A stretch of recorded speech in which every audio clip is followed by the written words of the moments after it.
The bus hissed before she even looked up. Sandra Cooper sat on the cold bench, fingers tucked tight. Breath ghosted in the Oregon air like thinning fog. A jay scolded from the maple, impatient and blue. Between cracks of asphalt, a tiny violet defied November dot. She traced the bench grain with a slow thumb. The wood was splintered, old as a tired promise. Her watch blinked 7:03, same as every weekday. Widowhood kept time with buses and lukewarm coffee. Her son texted less. Distance measured itself quietly. Rain freckled her coat, polite but insistent. Diesel smell braided with wet leaves and metal. Across the street, a bakery warmed its windows. She didn't go in. Habits are cheaper than pastries. Silence pressed close enough to hear her heartbeat. Without thinking, she opened her paper planner, tore a square from the notes page with care. Blue pen hovered, then landed, steady for once. Words arrived like breath after a held swim. They felt simple enough to fit inside anyone. "You are stronger than you think," she wrote. She folded the note into a small white bird, slid it between two cracked slats of wood. The bench held it like a palm holding rain. Sandra exhaled, surprised by her own warmth. The bus arrived, doors wheezing open like lungs. She climbed aboard, eyes lingering on the bench. Through the window, the folded square waited, brave. A ridiculous act, she told herself, and smiled. The bus carried her away, but something stayed. Work clicked by in fluorescent, clock-faced steps. Evening found her bone-tired and wind-chilled. She walked past the bakery, past the maple. The bench was just a bench again, watching. Tomorrow would answer, one way or the other. Morning tasted like steam and distant ocean. Sandra reached the bench before the schedule did. Her fingers slid to the secret between slats. The paper bird was gone, space shaped like hope. In its place, another square waited, careful. "Thank you. I needed that," the new note said. Handwriting uncertain, edges softened by dew. She read it twice, then a third time slowly. The words, warmed places, coffee never reached. Somebody out there had heard her whisper. She wiped the seat with a folded napkin, sat straighter, as if posture were purpose. The maple shook loose a handful of gold. A school bus rumbled by, windows full of yawns. Life kept happening, ordinary and miraculous. She opened her planner and tore another square. The pen felt lighter, almost eager today. "Bad days aren't final chapters," she wrote, folded, tucked, pressed it firm into place. The bench learned a new heartbeat under wood. A woman with a stroller paused, curious and shy. Her eyes met Sandra's, a quick, soft nod. No words, just recognition. A bridge without rails. The stroller wheels squeaked, a small brave sound. Sandra's chest loosened as the day widened at work. Spreadsheets blurred into pale noise. She caught herself smiling at nothing particular. In the break room, she hummed without noticing. Grief felt present but less like the boss. She counted that as honest, measured progress. That night she penned a sentence for morning, let it wait on her kitchen table, breathing. She rinsed her mug, shut the soft-lit fridge. In bed, rain threaded comfort through the dark. The bench appeared in dreams, holding tiny stars. She arrived early to see if magic sleeps late. The bench held 3 notes now, tidily nested. One said, "Today I'll try again." Another, "Your words found me at the edge." The third simply folded silence into gratitude. Sandra's hands trembled, then steadied into wonder. She slid her new line into the lineup. "Every sunrise is a second chance," hers read. Footsteps approached. She kept her eyes gentle. A teenage boy hovered, hoodie up, uncertain. He reached toward the notes, then pulled back. Sandra smiled, small as the morning light. "It helps me to read them too," she said. He nodded, eyes glossy with unshed weather. "Tough week," he murmured, voice thin but brave. They stood together, strangers sharing a sentence. The bus howled by without stopping for either. Birdsong stitched the pause into something tender. "Take one," she offered, palm open to wood. He chose try again, slipped it into his pocket. By lunch, a rumor had begun to walk. At the bakery, 2 baristas whispered about notes. Someone posted a photo on the town board. Bench of bright words, the caption guessed. Sandra read and whispered, "Not mine, ours." Evening brought a hush that felt like promise. She carried blank squares and a steady pen. The bench creaked content as an old dog. She left one last line to guard the night. Sometimes survival is the bravest art. Frost filigreed the bench edges, delicate and stubborn. Sandra brushed it away with her scarf. A man in a wool cap stood already reading. He turned, eyes kind, face mapped by winters. "Mr. Donovan," he said, offering a slow smile. "I've seen you tending this little harbor." His voice sounded like cedar and river stones. "Not mine," Sandra answered, almost on reflex. He chuckled. "Shared things belong to everyone twice." He placed a thermos on the bench between them. Steam rolled out, smelling like cinnamon courage. They sipped and read the small, brave sentences. Donovan pulled a folded card from his coat. Hands shook just enough to betray tenderness. He tucked his words under the top slat. "Grief doesn't mean you're broken, only changed," it said. Sandra felt the ground tip, then level. "My husband died 3 winters back," he added. She nodded. "Mine, 3 years ago."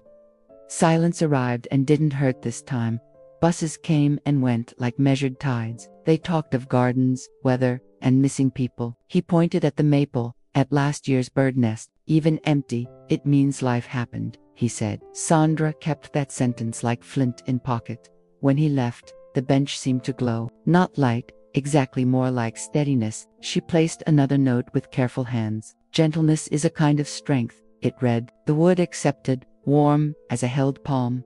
That evening, she walked past again deliberately. The cabman's card still shone under frost. Her own words from yesterday sat beside it. 2 voices, separate, singing the same tune. Tomorrow would bring more singers to the choir. Cold sharpened colors made every sound specific. A camera clicked softly near the bus sign. A young reporter knelt, framing paper and grain. "Local kindness at work," his badge announced. He glanced up, asking permission with a look. Sandra nodded, unsure why her throat tightened. The bench wasn't hers, yet felt like family. He photographed hands, notes, the maple's watchful limbs, interviewed a passerby who whispered, "It saved me." The word saved cracked the air, then softened by afternoon. The photo lived on a news site, Bench of Hope, Riverbend, Oregon. The headline sang, "Comments bloomed like lilacs in late spring. People promised to start their own benches elsewhere." Sandra read, palms hot, heart cold, then warm. She returned at dusk with fresh folded squares, found new handwriting layered between familiar voices. A mother wrote of sleepless nights and small victories. A nurse scribbled, "Shift ended, soul intact." A boy scrawled, "Stayed, didn't run." Thanks. The bus arrived. She didn't board this time. Instead, she sat and let stories breathe. Mr. Donovan waved from across the street. He tapped his cap. Pride, quiet and bright. Community had found a chair and sat down at home. She saved the article to print later. Made soup, stirred slowly, listened to rain. Her husband's photo watched from the refrigerator magnet. "You'd laugh at all this," she told him. The kitchen held the laughter gently, like light. Before sleep, she packed tomorrow's small sentences, placed the pen beside them like a compass. Outside, the town seemed to lean closer, listening. The bench waited in the dark, wooden and awake. Something new was beginning to count the days. The first snow fell like whispered advice. Sandra's breath fogged into brief ghosts of effort. The bench waited, half buried under white lace. She brushed it clean, fingertips numb but loyal. Hope, she thought, still fits in mittened hands. The ink bled when she tried to write. Paper wrinkled, but the words insisted through. Even winter hides invisible flowers, she penned. She tucked it deep where no frost would bite. A gift for whoever braved the cold next thought. 2 mornings later, a small envelope appeared, her name on it handwritten, in blue crayon. Inside, one line, "You changed my mornings." Her pulse stumbled into a tear she didn't plan. Someone had learned her name by heart. She folded the note, placed it in her pocket. Mr. Donovan approached with 2 steaming cups, still keeping watch. He teased through scoff. "Always," she said, smiling into the cold. Together they sat, listening to snow-hushed traffic. They spoke of holidays that used to fill houses. Donovan mentioned a daughter he rarely called. "Sometimes kindness speaks louder than courage," he said. She nodded, thinking of unseen readers' hands. The bench seemed to lean closer, approving quietly. When the bus arrived, they didn't stand. Passengers stared, confused at 2 still figures. The driver grinned, waved, and drove on. Sandra felt warmth stretch beneath her ribs. It wasn't coffee yet, was connection surviving frost. That night, she pressed the envelope on her dresser, left space beside it for others yet to come. Her room smelled faintly of cinnamon and snow. "Tomorrow," she whispered to the pen waiting. And tomorrow whispered yes, right back. A thaw slicked the sidewalks into glass. Sandra balanced herself and laughed anyway. The bench gleamed wet, dotted with folded hope. Mr. Donovan was there first this time. He lifted a hand. Friendship looked like that. You've started something, he said, eyes bright. Sandra brushed hair from her cheek, shyly. Maybe it started itself through me, she replied. He nodded, pulling biscuits from his coat pocket. Crumbs turned to birdsong, as sparrows approved. They shared stories between bus arrivals. Donovan read one note aloud. Still sober. Day 6. Both fell silent, reverent in small victory. Then Sandra laughed through wet eyes. Imagine all the invisible battles we're cheering.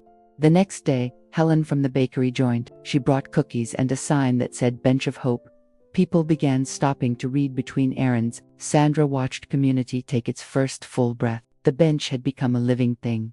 Even the mayor passed by, smiling politely. He said, "Nice project, Mrs. Cooper." She corrected softly, "Not a project, a conversation." He promised to mention it at council. She didn't know that would matter soon. At dusk, Donovan handed her a paper heart. From one of the kids, he explained quietly. It read, "My mom smiled today." Sandra pressed it to her chest, almost prayer. The world, she realized, was still listening. She walked home in half-melt snow, lighter. Inside, she lit a candle on the sill. Its glow matched the one she carried inward. The bench outside waited for another sunrise, and she, finally, did too. Morning headlines spoke her secret aloud. Small town's bench of hope spreads kindness viral. Sandra blinked at her photo beneath bold print. Donovan called, laughing, voice thick with pride. "Well, you're famous now, poet of plywood." By noon, strangers visited the stop with cameras. They traced letters, left their own folded dreams. Children whispered messages into cracks of wood. Even bus drivers slowed to read between runs. Hope had turned into traffic of its own. Helen brought a scrapbook to capture everything. She pasted each photo, each headline, each smile. Sandra helped, trembling from quiet disbelief. "This was just me talking to the air," she said. And the air finally answered. Helen replied. Letters arrived by mail addressed to Bench Lady. Stories of lost jobs, rekindled courage, reconciled love. Sandra read them aloud to Donovan by the fire. He nodded, eyes shining through his wrinkles. "See, even still hearts can echo," he murmured. But news draws both light and shadow. At council, some argued to modernize routes. The bench might go to make room for shelters. Progress, they said, demands movement. Sandra heard it and felt her stomach drop. That night, she sat under the flickering her fingers traced grooves she now knew by name. She whispered to the bench, "They don't understand." The wind moved softly through the maple's ribs. It sounded like, "Not yet, but they will." A notice appeared, nailed to the post, relocation plan. Cold bureaucracy, dressed as civic improvement. Sandra read it 3 times to feel the blow fully. Demolition scheduled within 7 days' time. The ink bled like rain down her heart. Donovan found her there, eyes red but dry. "They'll move the stop up the street," he said. "It's just a bench," the mayor explained later, but she shook her head softly, voice trembling. "No, it's where people remember, they matter." They tried letters, calls, polite appeals, each reply colder than February pavement. Officials spoke of budgets, safety, efficiency. None of them spoke of hope and splinters. Sandra began drafting one final message. She stayed up late, pen scraping defiance. Her kitchen smelled of ink and determination. She wrote 50 notes, every one a heartbeat. Tomorrow, she would fill the bench completely. If it was leaving, it would leave proud. Morning arrived, gray and breathless. The bench shimmered under paper wings. Pedestrians paused, reading lines aloud. One whispered, "Don't let them take this." Sandra smiled through tears, proof of belief. By afternoon, cameras returned, louder now. Reporters asked, "Why fight for wood?" She pointed to a child hugging the bench leg. "Because sometimes, that's all the world needs."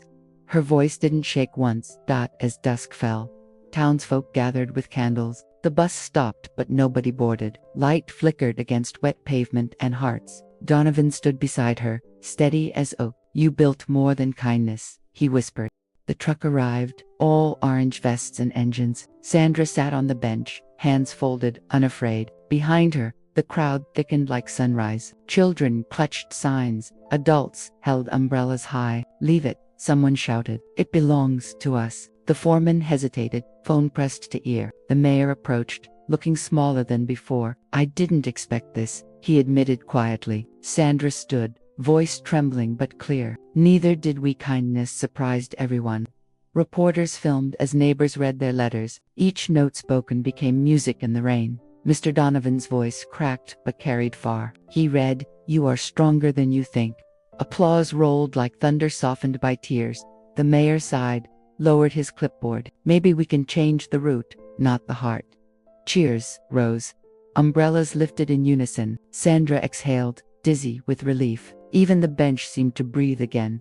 Crews stepped back, engines silenced by children covered the bench in new colors, painted hearts, doves, and words that glowed wet. A single plaque placed in the center read, "Hope sat here and never left." When the last camera blinked away, dusk fell. Sandra stayed a while longer, quiet inside. Donovan joined her, offering half a smile. "Looks like we won," he said. "No," she replied softly, "we all did." Night wrapped the town in clean forgiveness. Rain softened into mist, gentle and endless. The bench stood gleaming under new streetlight. For once, she didn't hurry home. Some miracles deserve to be witnessed slowly. Sunlight filtered through thin clouds like forgiveness. Sandra brewed coffee and packed her worn notebook. The bench waited, still damp from night's dew. A few petals from the maple clung to its seat. She brushed them away, whispering, "We made it." People arrived one by one, uncalled but expected. Helen with muffins, children with paint on sleeves. Donovan brought a small radio playing soft jazz. They sat without speeches, letting silence speak. Kindness doesn't need orchestration to sound loud. Sandra unfolded her first note ever written, the one that started everything. "You are stronger than you think." She read it aloud, voice breaking but bright. The crowd answered with applause softer than rain. It felt like closing a circle drawn in light. She pinned the note under new glass on the bench, a keepsake, a promise, a seed preserved. Donovan slipped an arm around her shoulders. "For the record," he said, "I believed it too." She smiled, eyes wet but heart untrembling. As buses came and went, no one boarded. They lingered in the quiet miracle they'd built. Children chalked new messages on the sidewalk. Colors bled into puddles, art turning to reflection. The whole street seemed to glow with peace. Later, Sandra watched them leave in pairs. Each person carried something invisible yet real. Hope is contagious when handled gently enough. The bench, alone again, looked proud of its duty. She touched it once, like thanking an old friend. That evening, her kitchen filled with golden dusk. Letters and candles crowded the counter like memories. She knew the town would keep the story alive. Still, part of her heart would always sit there, waiting for morning, pen in hand, listening. A week later, her mailbox overflowed with envelopes, return addresses from states she'd never visited. Each one began the same. "I heard about your bench." Inside, confessions and triumphs written in trembling ink. The world had answered her whisper, tenfold. One woman wrote from Texas about sobriety. A soldier from overseas thanked her for hope. A teenager admitted the notes stopped her from leaving. Sandra reads slowly, tears dripping onto paper. Every word proof that small light travels long. She spread the letters across her table like wings. Donovan arrived, breathless from climbing the hill. He stared at the papers, eyes wide and wet. "You didn't build a bench," he murmured. "You built a bridge." She nodded, unable to speak past the ache of joy. They decided to reply to as many as possible, each response handwritten, folded with care. Helen joined after closing the bakery early. Laughter mingled with pen scratches and tea steam, the sound of community learning to echo kindness. News crews came again but felt smaller now. Sandra let them film, smiling shyly at the camera. "It's everyone's story," she said, "not just mine." Donovan added, "Even wood listens when you love it." The reporter blinked back, tears behind the lens. By night, the letters filled to boxes, neatly labeled. She placed them under the window where moonlight fell. Outside, the bench glimmered faintly in silver calm. The maple swayed, scattering tiny stars of frost. Hope had roots deeper than even she imagined. Before bed, she wrote one final response. "To whoever needs this next, keep writing." She sealed it, kissed the corner gently. A new journey was already beginning somewhere. The bench would guide it, quietly as ever. Spring returned, carrying soft thunder of renewal. The bench wore fresh paint, pale blue and white. Children's drawings bloomed across its surface. Sandra planted tulips around its feet in rows. Donovan watched, holding thermos and admiration. "You've turned grief into garden," he said. Sandra wiped soil on her jeans, grinning. "Guess it needed sunlight and strangers," she replied. They shared a look filled with unspoken gratitude. Life had found new roots inside both of them. School groups came to see the famous stop. Teachers explained empathy like arithmetic. Each child left a note beneath the slats. One read, "I told my dad I love him again." Sandra pocketed it like a diamond of air. Helen organized a small hope fair nearby. Music, cookies, handwritten words on string. Sandra felt shy standing before the crowd. When asked to speak, she only said, "Thank you." It was enough. Applause filled the gaps eloquently. Later, a little girl handed her a daisy. "For the lady who writes, happy," she said. Sandra crouched to hug her, eyes shining. No award could weigh more than that flower. Kindness had become her fluent language.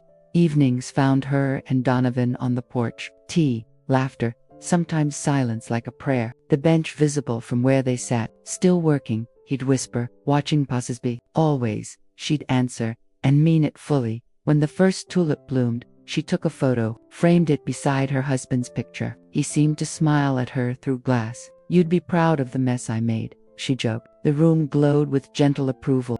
Years folded themselves into gentle repetition. The bench aged gracefully as its keeper. New coats of paint, new hands to protect it. Sandra's hair silvered, her smile deepened lines. Donovan's laugh grew slower, but never dim. They organized workshops for writing letters. People gathered, nervous then brave, on paper. Words like forgive, begin, stay covered tables. Helen baked cookies shaped like hearts and wings. The town thrived on shared sentences of light. Tourists came now from far and away. They left photographs, coins, foreign words of thanks. Sandra welcomed them, humble as always. "It's not magic," she'd explain, "just listening." But everyone knew it was a kind of miracle. When Donovan fell ill, she brought him tea daily. He smiled faintly, voice thin as thread. "You gave them what we both needed," he said. She held his hand until sleep took over. The bench carried his warmth ever after. After the funeral, she walked to the stop, laid his hat on the bench, kissed the brim. A note waited there already. "He helped me too." Tears came, salt and sweet at once. The maple rustled, sounding like goodbye and gratitude. She sat for hours, remembering every season, every stranger, every letter, every healed wound. The bench was no longer just hers or the town's. It belonged to memory itself now. And memory, she decided, was love's best echo. As sunset poured gold through the branches, she whispered, "Thank you for staying." Her voice mixed with the evening breeze. The bench didn't answer, didn't need to. Its silence said everything perfectly. 10 years later, a bus hissed to a stop. Children poured out, chattering about kindness. Their teacher pointed to the weathered blue bench. "This is where it began," she told them. Sunlight kissed every carved word like blessing. An elderly woman waited by the maple, silver hair, steady gaze, notebook in hand. Sandra Cooper smiled at the gathered crowd, her hands still ink-stained, her heart still open. Age had softened her, but never dimmed her flame. One child approached shyly, holding a note. "Can I leave this here?" the girl asked. Sandra nodded, eyes misting as she read it. "Thank you for teaching us to care," it said. Hope, it seemed, spoke all generations fluently. She sat as buses came and went, unnoticed. The bench creaked under years of kindness. People paused, read, smiled, and carried on. Sandra listened, eyes closed, hearing harmony. Her life had turned into a choir of whispers. When the children left, she stayed behind, opened her notebook to a clean white page, wrote slowly, deliberately, with hands that knew weight. "Every ending is just another stranger's beginning." She placed the page under the same old slat. Wind brushed her cheek like a familiar friend. Lilacs from Helen's garden scented the air. Sandra stood, bones aching but spirit light. She looked once more at the bench and smiled. "Keep listening," she whispered, and walked home. At sunset, a new note fluttered into view, unfolded by breeze, edges glinting with gold. It read simply, "We still are." The maple sighed, the street fell quiet, and the bench of hope kept breathing forever.